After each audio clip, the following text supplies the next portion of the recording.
postanowiliśmy sprawdzić, czy jest możliwe zdać egzamin na prawo jazdy, nic nie widząc. Jak sobie poradziliśmy, ocencie sami, ale lepiej nie róbcie tego w domu. Ja Ci powiem moment, jak będziemy skręcali w prawo.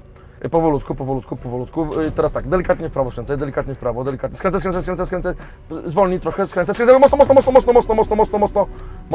Mocno. I prostuj. Sprzęgło hamulec. Brawo! Jej! Ale jak płynnie, jak szybko, stary! Tak, zatrzymałeś się pół metra przed pachołkami, jesteś idealnie... W kwadracie. Troszkę bardziej, skręcaj. Zostaw taki kąt. Dawaj, bo się zatrzymałeś. Całkiem wyprostuj, dobrze. I stop. Zdałem egzamin z zasłoniętymi oczami, więc to oznacza, że jestem tym kierowcą, który uważa, że dobrze jeździ i naprawdę ma to potwierdzone nawet na ślepo.